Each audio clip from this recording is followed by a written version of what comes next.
Olá, pessoal, espero que estejam todos bem. Vamos dar início a mais uma aula de biologia.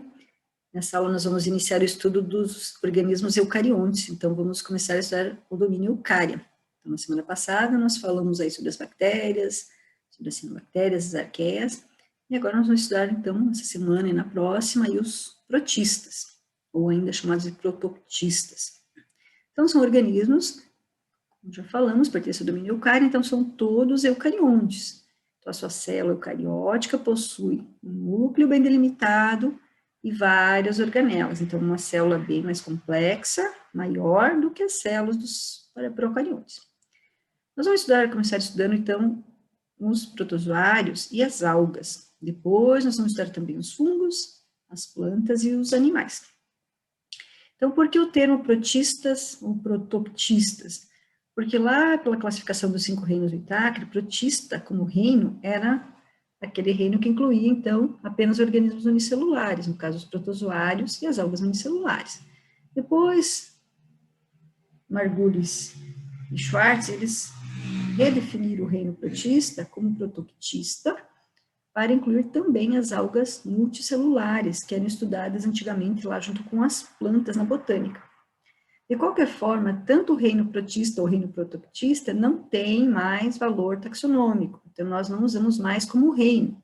Nós vamos usar esse termo, esses termos, como termos populares, para reunir, então, esses organismos aqui, que são os protozoários, as algas unipluricelulares, ou seja, o que não for fungo, animal e planta, e que sejam eucariontes, estão todos, então, reunidos aqui como protistas. Vamos usar esse termo. Então, para diferenciar os protozoários das algas, nós vamos lembrar que os protozoários, olha, protozoário, lembra um animal. Então, são todos heterotróficos. É como se fosse uma miniatura de animal. Não é mais incluído no reino animal, porque eles todos são unicelulares. Para ser considerado um animal, precisa ser multicelular. As algas, tanto as uni quanto pluricelulares, são todas autotróficas. Então, são diferentes aqui dos protozoários, embora algumas algas vão até lembrar, né, formas aí de protozoários, mas protozoários são heterotróficos e algas são todas autotróficas. Então, como já falamos, estamos estudando os grandes domínios, já vimos bactéria, arqueia, e começamos a estudar então agora eucária. Então, veja, os animais, fungos e plantas também estão nesse grupo aqui, junto com os chamados protistas. Então, veja que protista é um grupo completamente artificial, são várias linhagens que deram origem a esses grupos, ou seja, não constitui, então, um grupo monofilético, e por isso nós não vamos chamar de reino protista, vamos chamar de protistas de modo geral. Então, começando a falar sobre os protozoários, grande maioria desses organismos, então, que são unicelulares, são eucariontes e são heterotróficos. Então, a grande maioria vive livremente no ambiente. Alguns podem viver em associação com outros organismos, como é o caso, então, das situações em que nós observamos o chamado comensalismo, ou ainda relações mutualísticas, ou, lógico, sempre nós temos alguns exemplares aí que acabam sendo parasitos de outros organismos. Nós já vamos ver na sequência, então, alguns exemplos. Esses protozoários também, como falei, a maioria é de vida livre e também é móvel, ou seja, são capazes de se deslocar no ambiente. Algumas formas são ditas sésseis, são aquelas que vivem fixas, presas a um substrato, especialmente aqueles protozoários que formam as colônias, ou seja, são organismos unicelulares, mas que estão reunidos por uma membrana, por alguma ligação aí mais mecânica, e que tornam eles organismos coloniais. Só que, normalmente, as colônias aí são chamadas, então, sésseis, porque elas vivem fixas, presas a um substrato. Onde que nós encontramos esses protozoários livremente? Qualquer lugar onde exista água. Então, pode ser água doce, água salgada, ou mesmo o solo úmido. Tá? Ambiente terrestre úmido também nós vamos encontrar. Nos ambientes aquáticos, eles são importantes componentes do que a gente chama de plâncton. Então, plâncton é um termo que a gente usa lá na ecologia para uma comunidade, um grupo de organismos, são de espécies diferentes, grupos diferentes que vivem na mesma situação, na mesma localidade, nesse caso seria na coluna d'água, tanto do lago quanto do oceano. Então, eles vivem, né, de uma forma com movimentos pouco ativos, né, ou sem movimento, só ao sabor das correntes marítimas, das marés, certo? Então, essa comunidade aqui não tem um movimento muito ativo. Como é o caso, por exemplo, dos peixes, que compõem a comunidade nectônica, ou daqueles organismos que vivem lá junto ao fundo, presos ou sobre o fundo, que são o que constituem a comunidade bentônica, tá? Então, protozoário junto com as algas unicelulares, elas compõem, então, aí essa comunidade planctônica. Aqui um exemplo de um protozoário que é um paramécio, auxiliado de água doce. Aqui exemplos, né, de carapaças de um grupo de protozoários marinhos que vivem no fundo, que são os foraminíferos. E aqui um exemplo de protozoário que é parasito, nesse caso um parasito humano, é o Trypanosoma cruzi, que é um flagelado causador da doença de Chagas. Os protozoários, eles são representados ou constituídos por uma célula bem complexa. Então, ela lembra as nossas células de organismos eucariontes, mas ela tem mais do que, né, qualquer célula nossa, então ela é bem mais complexa. Então, veja, uma única célula, que é o organismo como um todo, ele é capaz, então, de realizar todas as atividades necessárias para ele se manter vivo. Então, ele pode respirar, então tem estruturas para isso, ele pode ingerir e digerir seu alimento, fazer excreção, fazer todo um controle aí de quantidade de sais de água dentro do corpo deles, ele pode se relacionar com o ambiente, responder estímulos, se locomover, se for um protozoário móvel, e ainda se reproduzir. Então, tudo isso em uma única célula, que é bem complexa. Então, como toda célula, tem membrana celular, aqui a membrana plasmática revestindo toda a célula. Vejo que protozoários não têm parede celular, como a gente viu lá nas bactérias, então não tem parede. E no citoplasma está presente também, então, o citoesqueleto, aqui não está representado, mas lembre que citoesqueleto são aquelas fibras proteicas que dão sustentação para o corpo, então, que mantém a célula a forma da célula. E diferentes organelas. Então, os ribossomos estão presentes e já estavam presentes nas células procarióticas. Eles se mantêm presentes. Mas, além dos ribossomos, nós vamos observar também as mitocôndrias, retículo endoplasmático liso rugoso, complexo golgiense, lisossomos, enfim, aquelas organelas típicas que vocês estudaram lá no primeiro ano. E, lógico, como organismos eucariontes, um núcleo bem delimitado, com a carioteca, então, modelos genéticos, cromossomos ficam dentro desse envoltório, né? Então, bem delimitado. Então, um núcleo definido. Como nós já falamos, protozoários lembram um animal, então são todos heterotróficos. E, nesse caso, eles precisam capturar e ingerir o seu alimento. Lembra que as bactérias faziam absorção, né, de substâncias dissolvidas lá no ambiente, as que eram heterotróficas. E, aqui nos protozoários, eles precisam capturar e ingerir partículas, organismos menores que eles, para se alimentar. Eles fazem ingestão e, na sequência, precisam digerir essa partícula ou esse organismo ingerido. Então, especialmente as formas que vivem livremente no ambiente, vão fazer isso por chamada endocitose, mais precisamente por fagocitose, incorporar essas partículas. Em alguns casos, como o caso aqui das amebas, um exemplo de protozoário, elas mudam a forma da célula e emitem os chamados pseudópodes.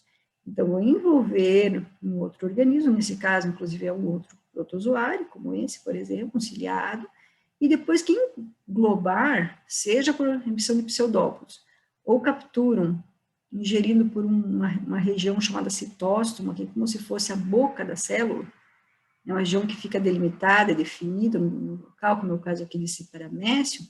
Então, o alimento é ingerido, então aqui é a boca, que é citóstomo, aqui seria a citofaringe, e lá no final da citofaringe, o alimento vai se juntar a vesículas digestivas, aos lisossomos, para fazer a digestão.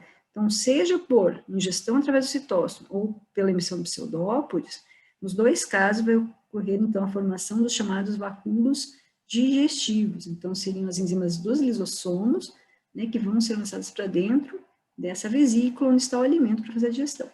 Se sobrar resíduos desse processo digestório, ele vai sair por exocitose ou plasmocitose. Então, seria a eliminação desses restos sólidos que não foram digeridos. Tá? É diferente do processo de excreção. Estamos falando aqui de exocitose de restos do processo digestório.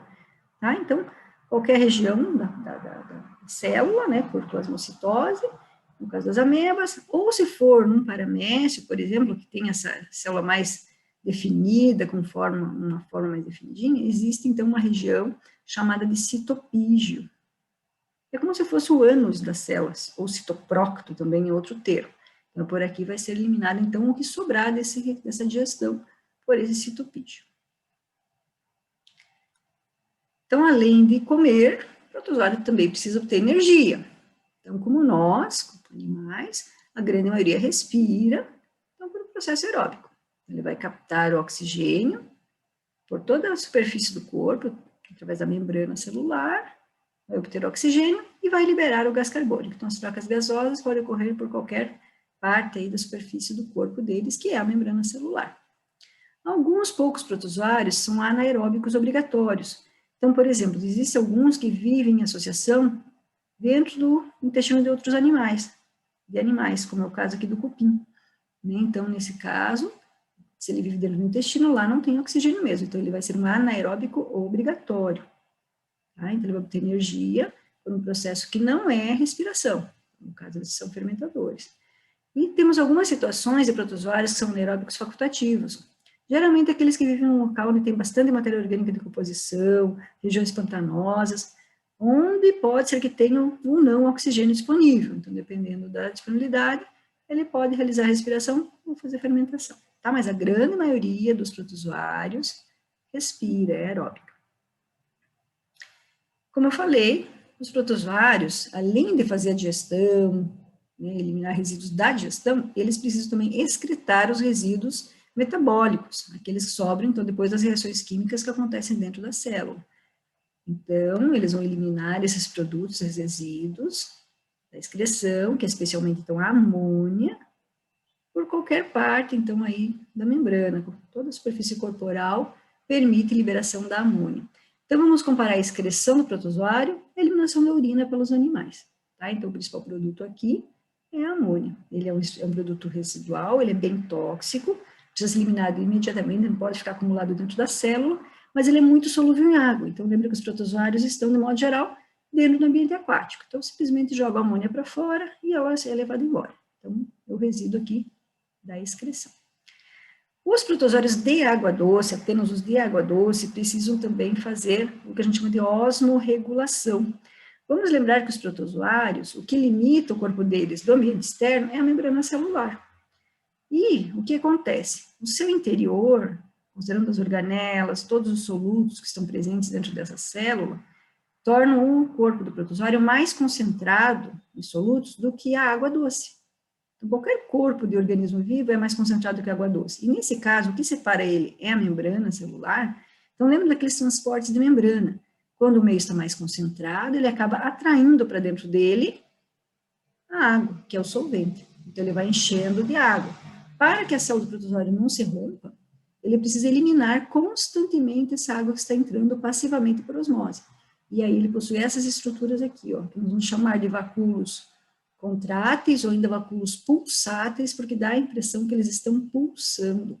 Então, eles se enchem da água que está entrando aqui na célula, veja, se enchendo, e de tempos em tempos ele se contrai rapidamente, então existem aqui fibras musculares, né, proteicas, que vão fazer então esse processo de contração, e jogar essa água então para fora da célula, como se fosse, né, uma canoa furada. Então, tem que ficar tirando água o tempo todo para ela não afundar. Então, aqui é a mesma coisa. Todos os organismos que são de água doce precisam eliminar excesso de água que está entrando aí por osmose. Então, o processo é chamado de osmorregulação. Então, esse processo aqui. Então, lembrem, quando o meio está mais concentrado em sais, ele vai puxando água para dentro dele. Tá? Então, isso é o que a gente chama de osmose. Então, digamos que aqui está mais concentrado, isso é o corpo, o interior do corpo deles. E a água, então, passando através da membrana celular, certo? Então, só para os protozoários de água doce, certo? Então, agora, na próxima parte dessa aula, nós vamos começar a falar de alguns grupos de protozoários. Até logo!